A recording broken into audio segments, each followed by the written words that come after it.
Hello student, आप सभी का श्रेष्ठ अभी क्लासेस में स्वागत है। आज हम लोग 5वें दिन की क्लास पढ़ने वाले हैं।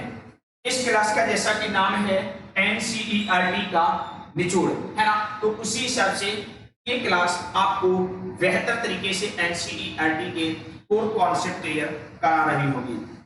हम लोग इस क्लास के माध्यम से आने वाले 2024 के नीट एग्जाम की बेहतर तरीके से तैयारी कर सकेंगे। यहाँ पर हम लोग सारे पॉइंटों को समझेंगे।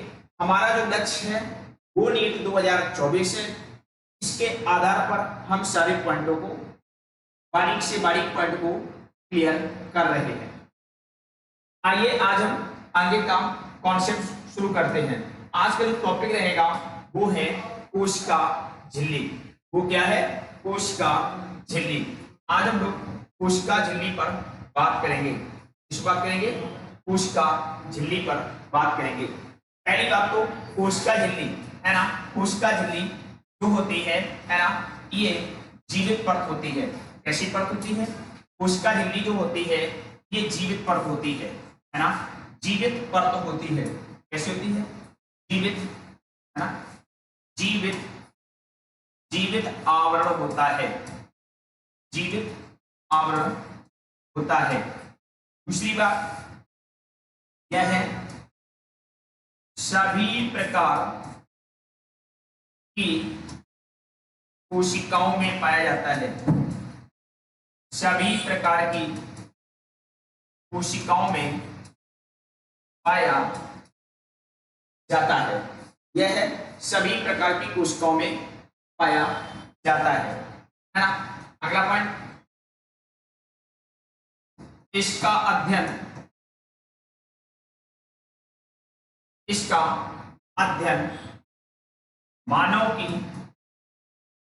मानव की आरबीसी से किया गया था। ठीक है ना। चलिए अब हम एनसीईआरटी पर बात करते हैं। सबसे पहले यहाँ पे देखिए, है ना। सबसे पहले हम बात करते हैं कोशिका झिल्ली। आप देखना जीव द्रव्य झिल्ली भी कहते हैं। अब यहाँ से कितने पॉइंट निकल के आते हैं? जीव द्रव्य झिल्ली, सबसे पहले इसको आप गोले बंद करो, यहीं से सारे पॉइंट हम लोग निकालेंगे। पहली बात, जीव द्रव्य झिल्ली की खोज कब हुई? जीव द्रव्य झिल्ली की खोज कब हुई? तो वर्ष 1950 में हुई। कब हुई? वर्ष 1950 में हुई।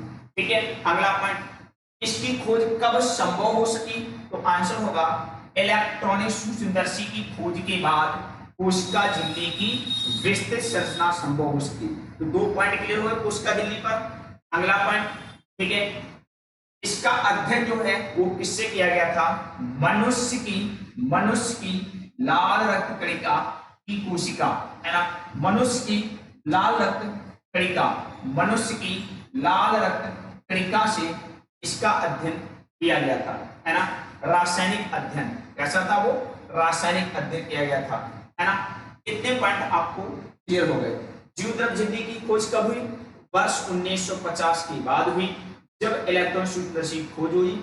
इसके लिए हमने मनुष्य की आरबीसी का प्रयोग किया था, जिससे कि उसकी रासायनिक जानकारी, रासायनिक अध्ययन संभव हो सका।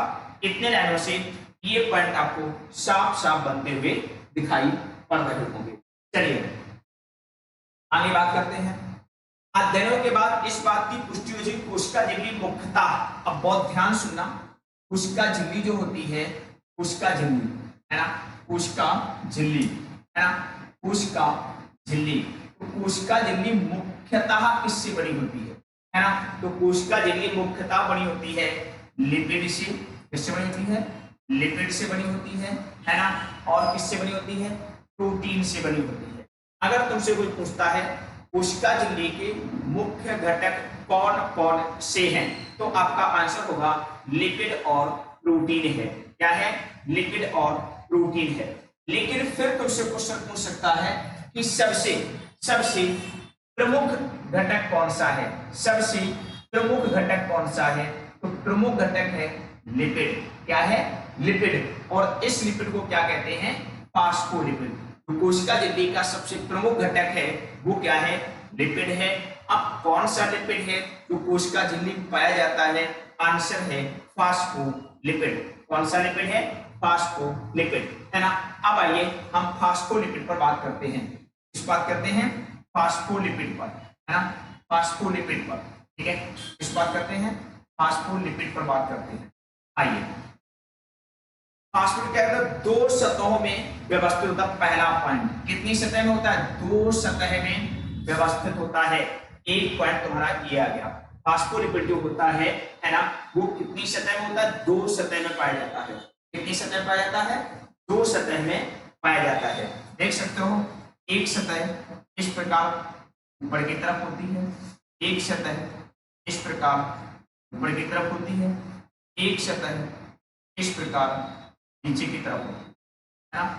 इस प्रकार कितनी सतह हो गई? दो सतह हो गई। तो फास्फोलिपिड दो सतहों में व्यवस्थित होता है। दूसरा पॉइंट है ना, लिपिड झिल्ली के अंदर होता है। Very very very important. क्या होता है? झिल्ली के अंदर व्यवस्थित होते हैं। याद रखना, कहां व्यवस्थित होते हैं? झिल्ली के अंदर व्यवस्थित होते हैं। लिपिड कहां व्यवस्थित होते हैं? झिल्ली के अंदर व्यवस्थित होते हैं। कहां व्यवस्थित होते हैं? झिल्ली के अंदर व्यवस्थित होते हैं। जिससे क्या होता है? देखो, ध्रुवीय सिरा कहां होता है? ध्रुवीय सिरा बाहर की तरफ होता है। ध्रुवीय सिरा कहां होता है? बाहर की ओर होता है ना। अब देखो, ध्रुवीय सिरा तुम्हारा ये हो गया। ध्रुवीय सिरा ये हुआ कि नहीं हुआ? अब ये कहां है? बाहर की तरफ है। कहां है? बाहर की तरफ होता है। और कैसा होता है? जल भीरु पुच्छ सिरा। पुच्छ सिरा कहां होता है? जल भीरु। पुच्छ सिरा कहां होता है? पुच्छ सिरा अंदर की ओर होता है। देखो, ये तुम्हारा कैसा हो गया? ये तुम्हारा पुच्छ सिरा हो गया। तो कहां होता है? अंदर की ओर होता है। कहां होता है? अंदर की ओर होता है। ये कहां होता है? बाहर की ओर होता है। फिर हुआ कि नहीं हुआ? है ना। ध्रुवीय सिरा कहां होता है? बाहर की ओर। इसे क्या कहते हैं? ये तुम्हारा क्या है? ध्रुवीय सिरा है। ये कैसा है? ध्रुवीय सिरा है। ये कैसा है? ध्रुवीय सिरा है। तो फिर ये कैसा है? अध्रुवीय है। कैसा है? अध्रुवीय होता है। कैसा होता है?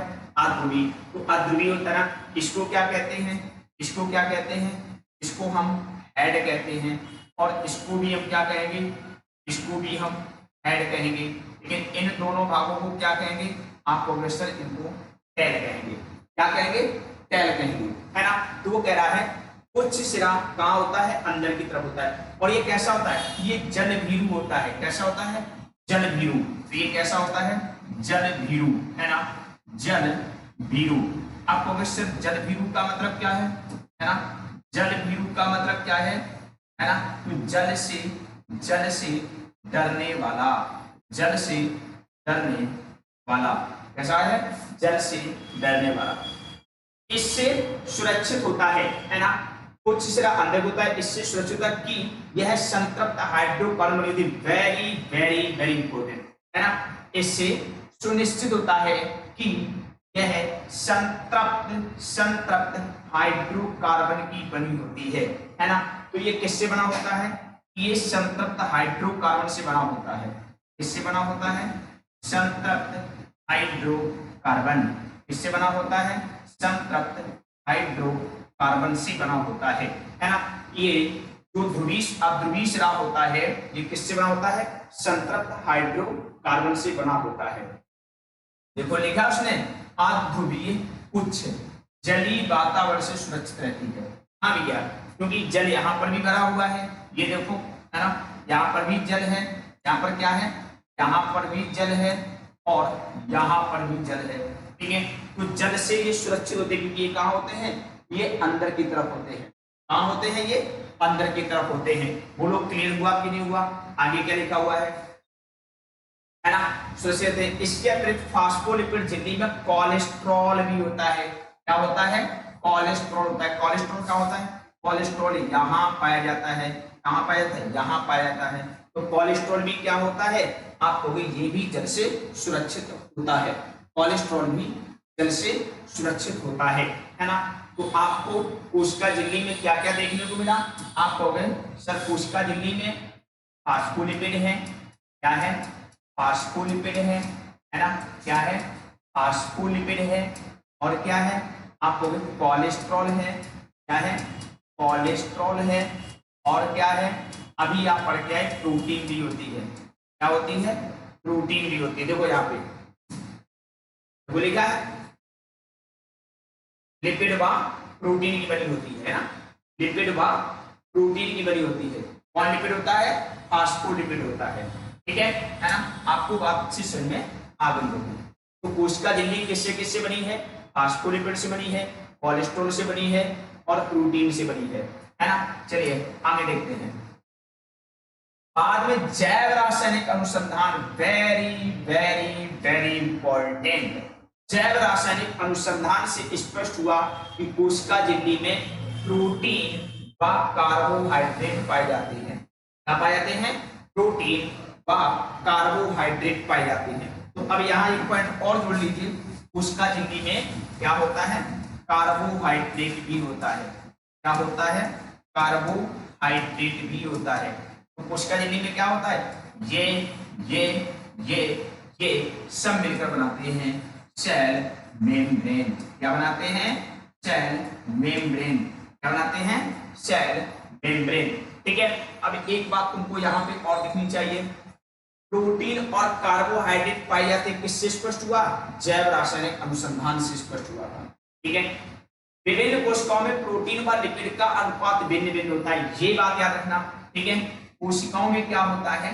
कोशिका झिल्ली में क्या होता है? प्रोटीन व लिपिड का अनुपात भिन्न भिन्न होता है।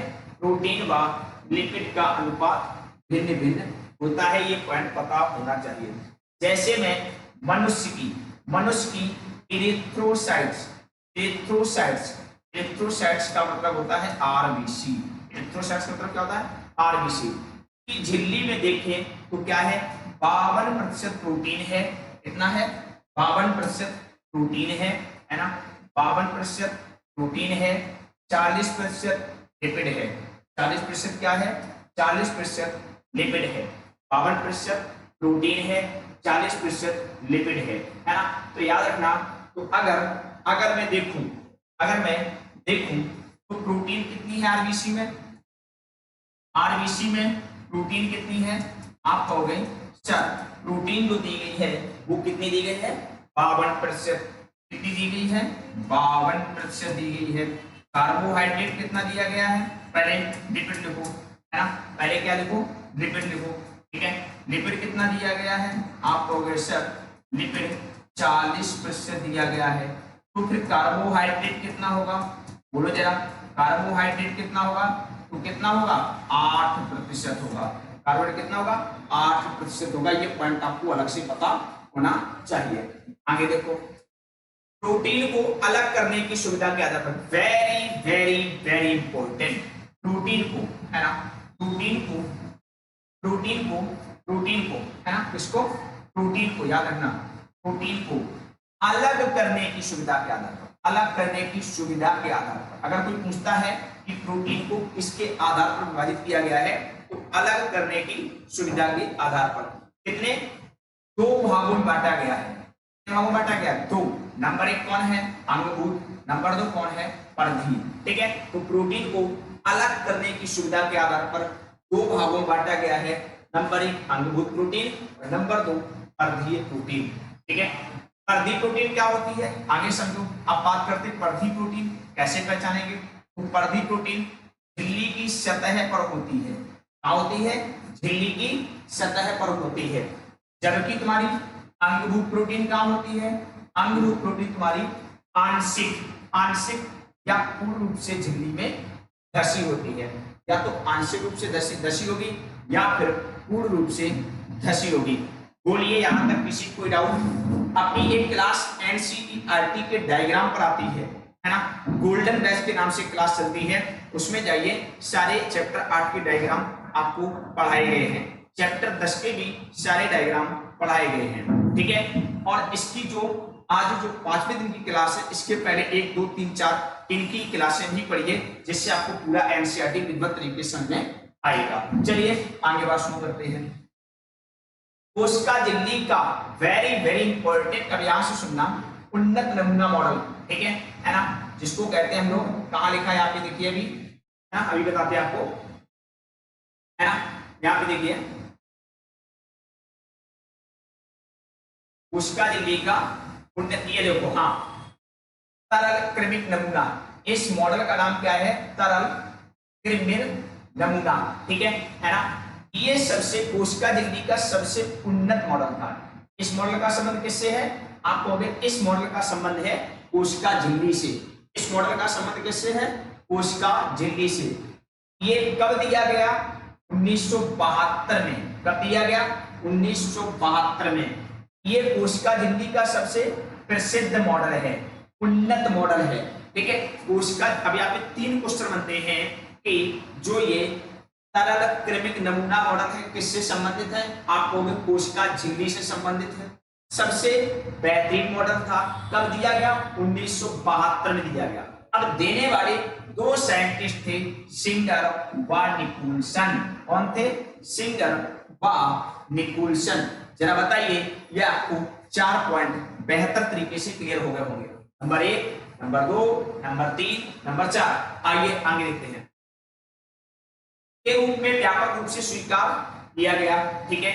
इसके अनुसार, अब बहुत ध्यान से सुनना, मॉडल के अनुसार, यानी इसके अनुसार, ठीक है, इसके अनुसार, तरल कृमिक नमूना के अनुसार लिपिड की अर्धतरली प्रकृति के कारण फास्फोलिपिड द्विसतह के भीतर प्रोटीन पार्श्विक गति करती है।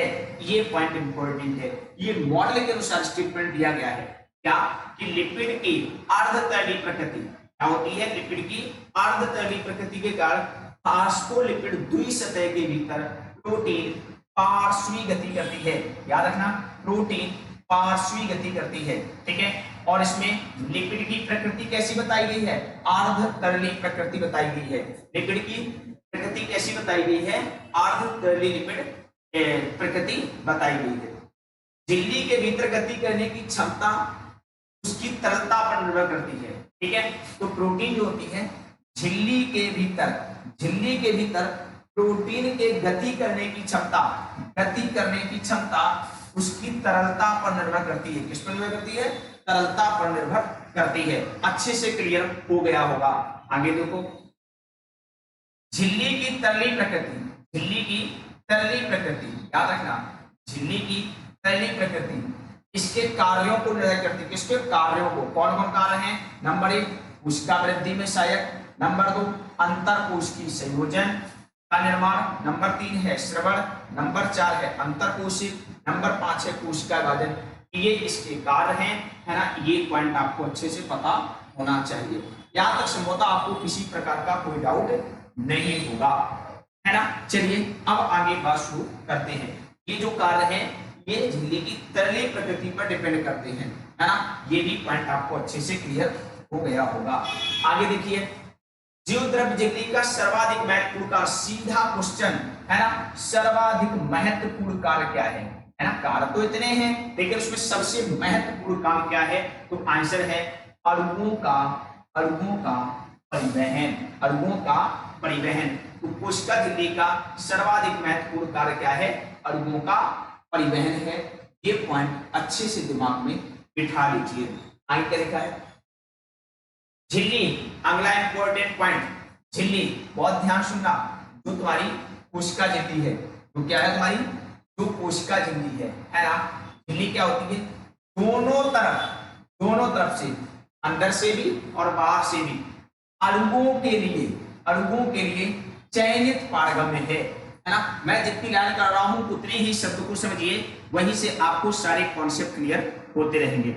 आप एनसीईआरटी के सारे शब्दों को समझिए, प्रतिदिन क्लास पढ़िए। अगर आपको कोई डाउट है तो कमेंट कीजिए। मैं 101% आपको बताता हूं कि मेडिकल में आने वाला 2024 का पेपर आपसे जरूर बनेगा। चलिए, तो दोनों तरफ, है ना, झिल्ली दोनों तरफ अणुओं के लिए चयनित पारगम्य है। कैसी है? चयनित पारगम्य है। कुछ अणु, अब ध्यान से देखो, है ना, कुछ अणु क्या करते हैं? कुछ अणु बिना ऊर्जा की आवश्यकता के झिल्ली से होकर आते जाते हैं, जिसे निष्क्रिय परिवहन कहते हैं। क्या कहते हैं? निष्क्रिय परिवहन कहते हैं। क्या सीखा? कुछ अणु बिना ऊर्जा की आवश्यकता से, है ना। कुछ अणुओं में कोई ऊर्जा नहीं लगती है, और आराम से झिल्ली के आर पार आते जाते रहते हैं, ऐसे परिवहन को क्या कहते हैं? निष्क्रिय परिवहन कहते हैं, है ना। झिल्ली से होकर आते हैं, है ना, उन्हें क्या कहते हैं? निष्क्रिय परिवहन कहते हैं, है ना। आगे देखो, है ना, आगे देखो, विलेय सांद्रता प्रवणता के अनुसार, सांद्रता प्रवणता के अनुसार, सांद्रता प्रवणता के अनुसार, है ना, क्या होता है? उच्च सांद्रता से निम्न सांद्रता की ओर साधारण विसरण, है ना, क्या कहते हैं? विसरण द्वारा इस झिल्ली से होकर के जाते हैं। तो ये पूरी बात निष्क्रिय परिवहन के विषय में ही कही गई है। आगे देखो, जल, याद रखना अच्छे से, जल भी इस झिल्ली से उच्च सांद्रता से निम्न सांद्रता की ओर गति करता है। जल के इस प्रवाह को विसरण कहते हैं। क्या कहते हैं? विसरण कहते हैं। तो परासरण और विसरण दोनों कैसे परिवहन हो गए? परासरण और विसरण दोनों कैसे परिवहन हो गए? है ना, परासरण और विसरण, है ना, परासरण और विसरण दोनों कैसे परिवहन हो गए? आपको हो गए सर, ये दोनों निष्क्रिय परिवहन हो गए, है ना, है ना। विसरण यहां करो, परासरण, परासरण यहाँ पे कीजिए, ये रहा परासरण, ये ठीक है, परासरण, है ना। जल के प्रवाह को परासरण कहते हैं, ठीक है ना। जल के, है ना, क्या कहते हैं? जल के प्रवाह को, जल के प्रवाह को परासरण कहते हैं। तो परासरण और विसरण दोनों कैसे परिवहन हो गए? निष्क्रिय परिवहन हो गए ना। आगे देखो, ध्रुवीय अणु जो अध्रुवीय द्विलिपिड से होकर के नहीं जा सकते हैं, है ना। ध्रुवीय अणु जो अध्रुवीय लिपिड से, लिपिड द्विसतह से होकर नहीं जा सकते हैं। और ध्यान समझना, ध्रुवीय अणु जो अध्रुवीय लिपिड द्विसतह से होकर के नहीं जा सकते हैं, उन्हें झिल्ली से होकर परिवहन के लिए झिल्ली की वाहक प्रोटीन की आवश्यकता होती है। इसकी आवश्यकता होती है वाहक प्रोटीन की। आइए मैं समझा देता हूं कैसे। जैसे तुम्हारी ये कोशिका झिल्ली है, ये क्या है? तुम्हारी कोशिका झिल्ली है ना। ये क्या है? कोशिका झिल्ली है। ये तुम्हारी क्या है? कोशिका झिल्ली है ना। ये तुम्हारी क्या है? कोशिका झिल्ली है ना। ये क्या है? कोशिका झिल्ली है। अब माना कि कोई ऐसा है जो ध्रुवीय अणु है। कैसा अणु है? ध्रुवीय अणु। ये कैसे हो गए? ध्रुवीय, है ना, ध्रुवीय अणु। ये कैसे अणु है? ध्रुवीय अणु। तो मैंने एक बात आपको बताई थी, यहाँ पे देखिए, ये जो हिस्सा होता है ना, ये जो हिस्सा होता है कैसा होता है? ध्रुवीय होता है।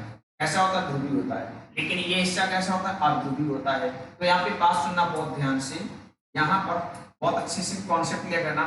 तो ये ध्रुवीय अणु है, तो ये भी ध्रुवीय सिरा है। ये कैसा सिरा है? ध्रुवीय सिरा है। तो ये यहाँ तक तो आ जाएंगे, लेकिन अब अगला जो सिरा है वो कैसा है? अध्रुवीय है। ये कैसा है? अध्रुवीय है। अब यहां से ये नहीं जा पाएंगे, ध्रुवीय अणु यहां से होकर के नहीं निकल पाएंगे। तो अब क्या करना पड़ेगा? एक हमको रास्ता बनाना पड़ेगा। एक हमको क्या बनाना पड़ेगा? रास्ता बनाना पड़ेगा ऐसे, है ना। क्या बनाना पड़ेगा? रास्ता बनाना पड़ेगा ऐसे, ये, है ना, ये। अब ये क्या करेंगे? यहां से होकर के ऐसे चले जाए। तो वही लिखा है ना कि ध्रुवीय अणु अध्रुवीय लिपिड द्विसतह, देखो अध्रुवीय है ना, लिपिड द्विसतह से होकर नहीं जा सकते। तो झिल्ली से होकर परिवहन के लिए वाहक प्रोटीन की आवश्यकता होती है। ये कैसी प्रोटीन हो गई? आप हो गए सर, ये हो गई वाहक प्रोटीन। वाहक प्रोटीन की आवश्यकता होगी, ठीक है। तो अच्छे से आपको कॉन्सेप्ट में आ गया होगा। चलिए आगे देखो, कुछ आयन व अणुओं का झिल्ली से होकर परिवहन, बहुत ध्यान सुनना, आयन अणु, ठीक है, झिल्ली से होकर परिवहन सांद्रता प्रवणता के विपरीत होता है। तो झिल्ली में सांद्र अणु और आयनों का परिवहन कैसा होता है? सांद्रता प्रवणता के विपरीत। कैसे? उच्च से निम्न की ओर। कैसा परिवहन होता है? उच्च से निम्न की ओर। लिखा हुआ है ना, सॉरी, पहले होता था ये, कैसे होता था, उच्च से निम्न की ओर, है ना। लेकिन अब कैसा होगा, अब तुम्हारा होगा, इधर उच्च लिखो इधर निम्न, अब जो परिवहन होगा वो ये होगा, ठीक है ना। अब जो परिवहन होगा वो ये होगा। तो पहले क्या था, पहले ये हो रहा था जो निष्क्रिय परिवहन था, तो निष्क्रिय परिवहन में क्या था, ये कैसा परिवहन था,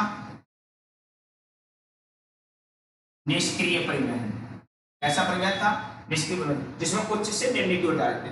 लेकिन अब क्या है, निम्न से उच्च की ओर जा रहे हैं, तो इसे हम क्या कहेंगे, अब हम इसे कहेंगे सक्रिय परिवहन।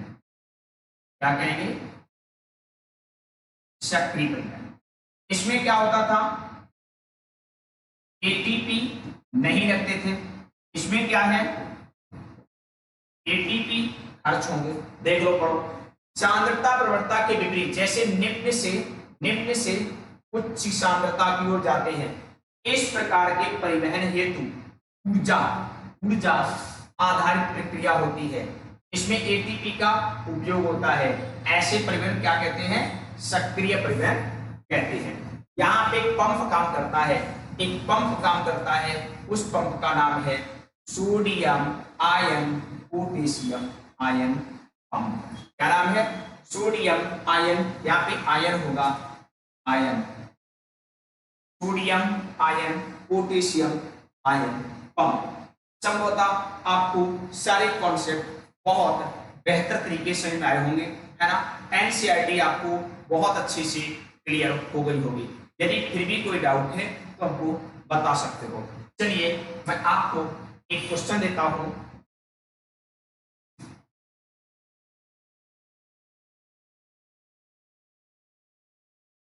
सेल मेम्ब्रेन का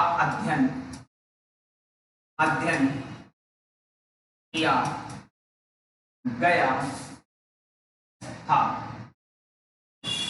आरबीसी से, डब्ल्यूबीसी से,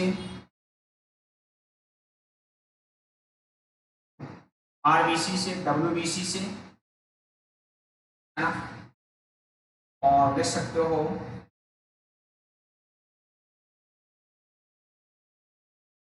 ए और बी, है ना, ए और बी। एक पॉइंट और लिख सकते हो यहाँ पे,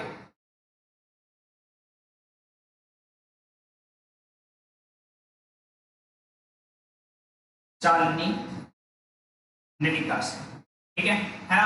तो सेल मेम्ब्रेन का अध्ययन किससे किया गया था, ये प्रश्न है। अगला प्रश्न,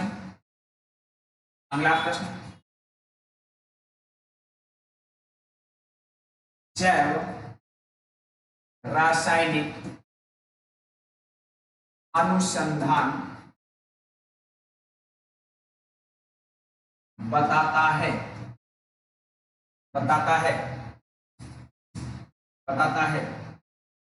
कोशिका झिल्ली में, बताता है कोशिका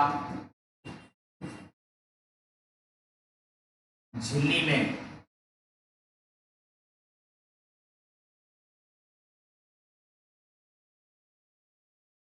लिपिड प्लस प्रोटीन होती है,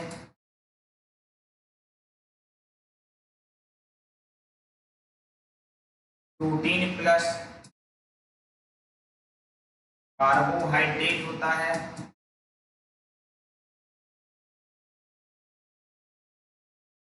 लिपिड प्लस कोलेस्ट्रॉल होता है,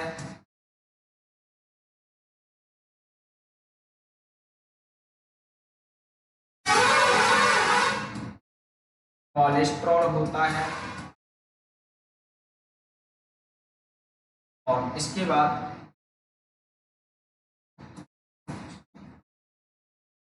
प्रोटीन प्लस कोलेस्ट्रॉल होता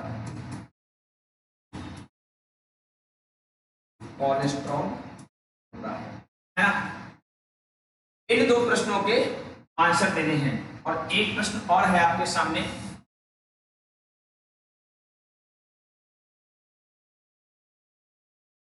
कोशिका झिल्ली चयनित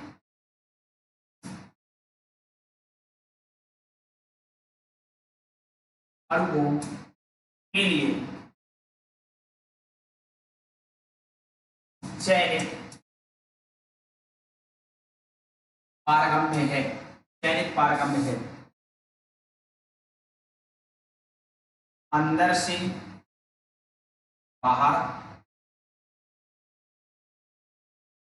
बाहर से अंदर,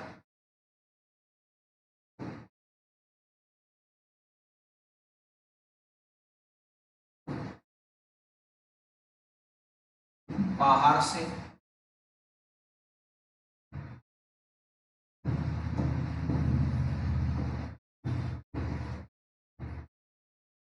अंदर, दोनों तरफ से